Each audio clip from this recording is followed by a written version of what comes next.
Already day 3, part 3, 1998 Ford Ranger with 3.0 liter engine, 4-wheel drive, manual shift transmission.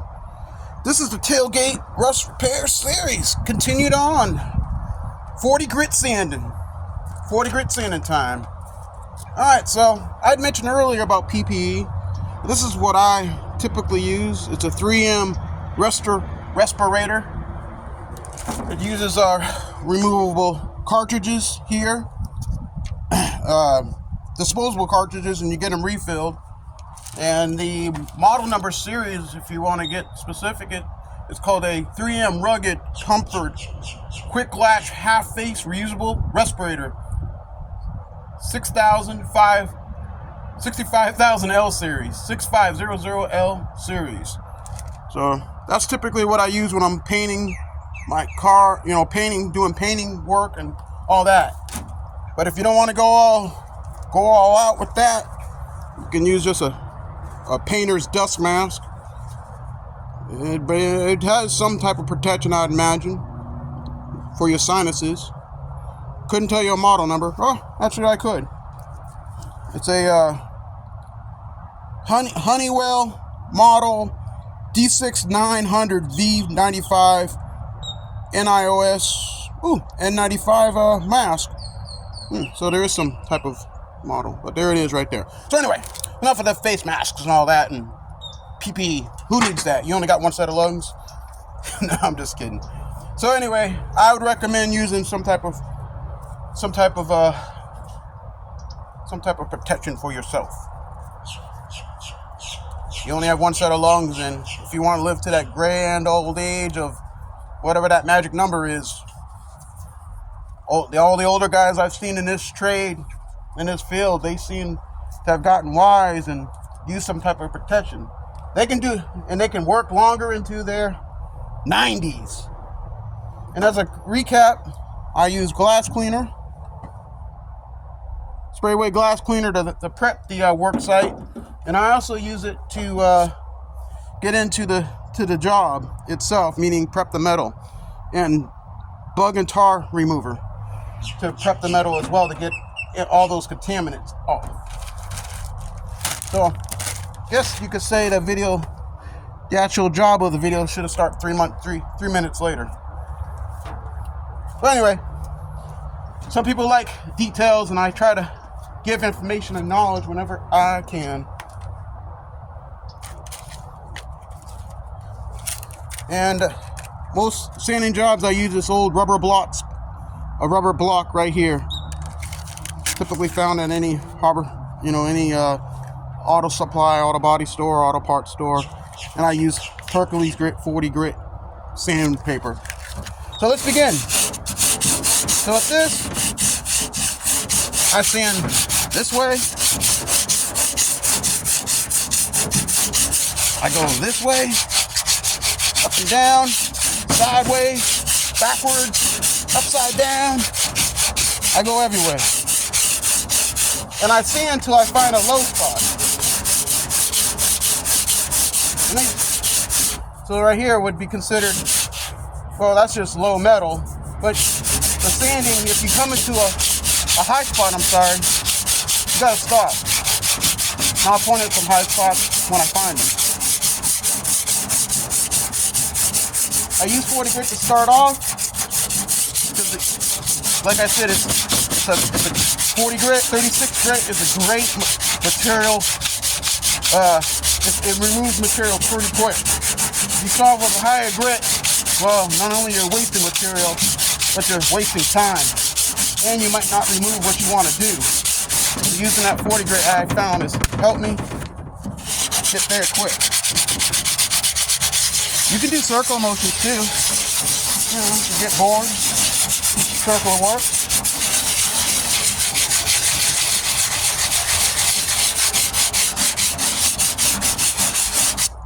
Your hand is your best indicator to flatness, I've found. And I do use a level. I like to break out my level or straight edge.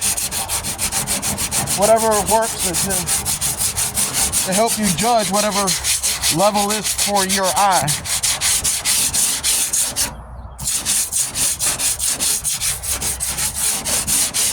whole idea is that when the repair, you want to, as you're sanding, any weld seams is what's going to get you. When you're welding in metal, weld seams tends to get you, or any high spot in the metal where if the metal got kinked or warped due to heat.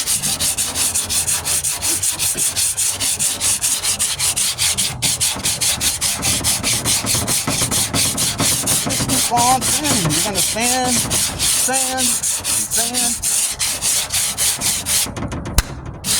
sand some more.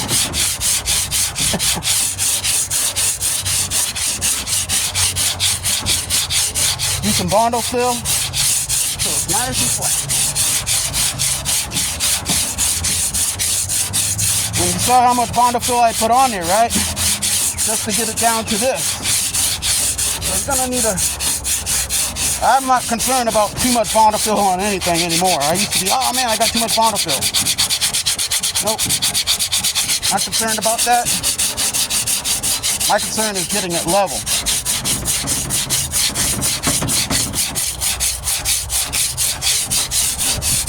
When you do move on to the next grade would be 80 grit.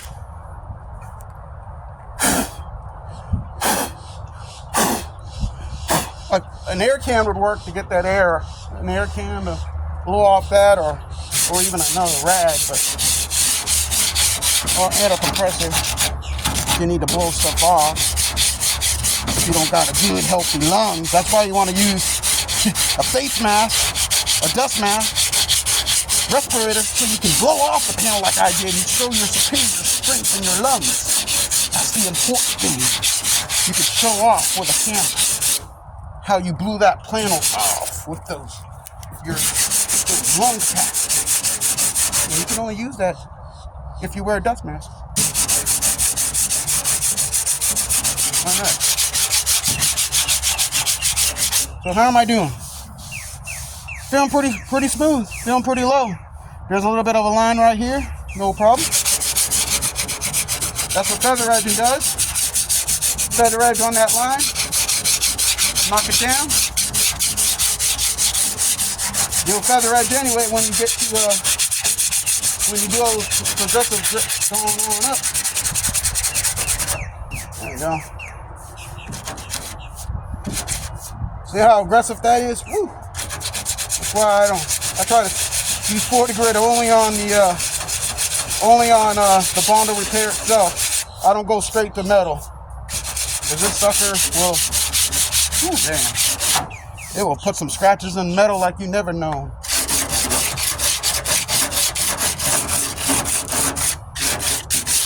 But you might have to go ahead and scratch up that metal yourself to find out. Because the beauty of this work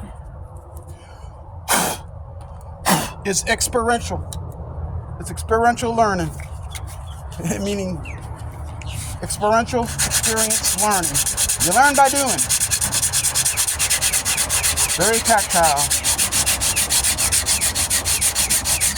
Yes, it is.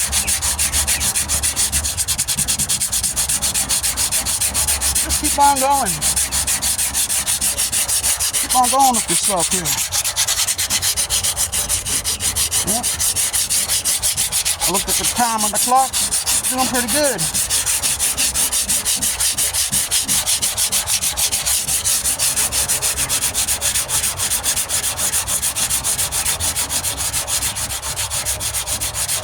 And I'm not so much concerned about scratches in the exterior of the metal, because that's what all those other sand grits are for. 80s, 120, 220, 320, 400, 506. They'll get those scratches out. And then of course you got primer to prime over that, depending on what type of metal, which is what I'm going to do. I'm going to touch up this whole panel. So I'll get those scratches out.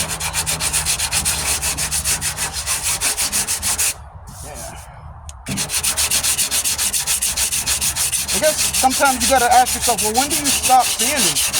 Well, number one, you come across a high spot. Number two,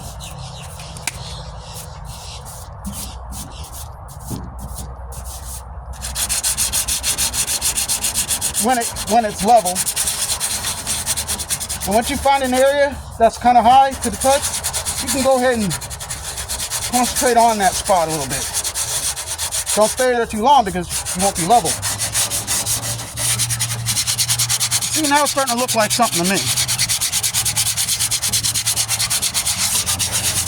Yeah, when I say look, yeah, but you're going to start to feel it.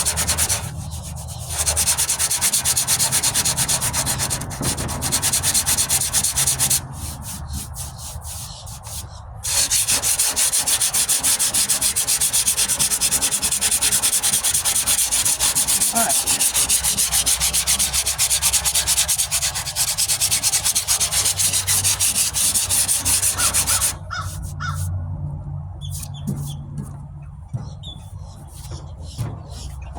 You want to just see what your work looks like, go on ahead and wipe it off, blow it off.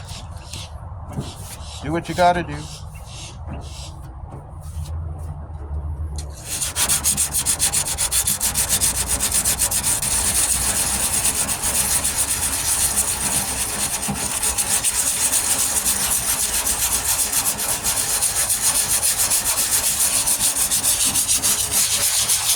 I can remember when I first got started, man, I'd be at this, man, to get to this point, I was like, gosh, when do I stop?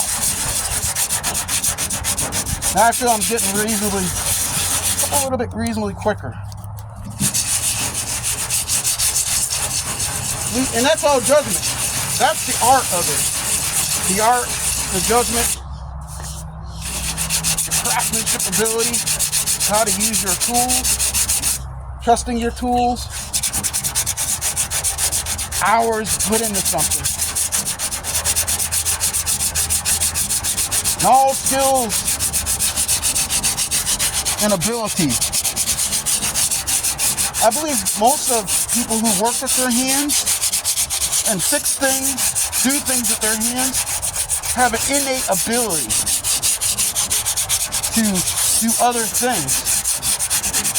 And you ask yourself why. The key word is ability. It's an aptitude. So you have an aptitude to do other things that are transferable. I had never really done auto body work at all till, I've done little things here and there, but not to this point with this truck I've had for a couple of years now, till I got into it, till I started doing things. But I realized my aptitude in other areas because I've been using my hands my whole life. Reference that video, Your Hands, These Hands, right? That I filmed back. Cool video, by the way, that I've been told. It's just hard about using hands, but it led me to have that aptitude. It showed that I had aptitude to understand other concepts. And the point I'm trying to make is, you have it as well.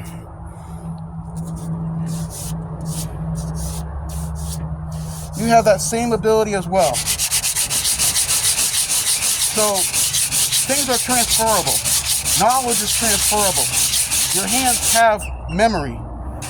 They have memory and they know things.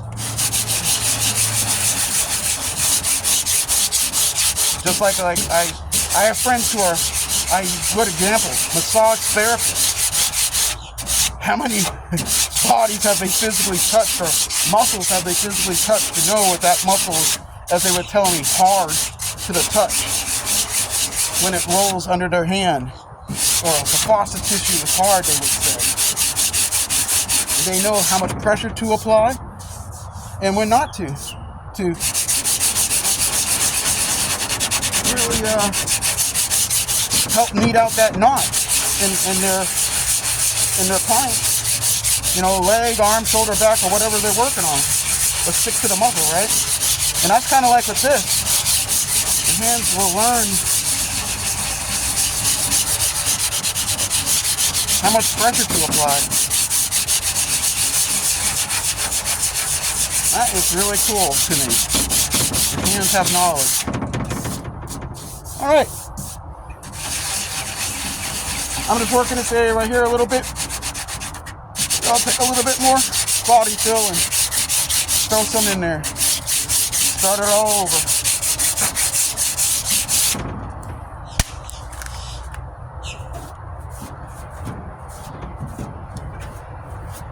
Oh, I like working outside. Good fresh air. Green spaces. Good for your soul. Good for your mind. Good for your body. Serendipity. Yeah. It's pretty good. And it's feeling pretty good.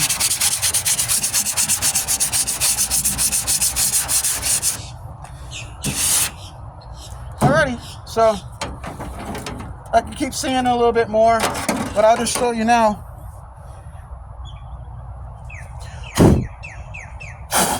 What I'm talking about in terms of level and break out the old level. But if you look down the panel, see it's pretty flat. Whoops, I hit the old oval. So no problem, we'll go this way. But if I was to show you this way, it's pretty flat going here. Yep, that here's a low right. There's obviously, you can see the low spots right there. So this is where I'll put some more Bondo in. So a little bit of Bondo up in here. Keep on trucking.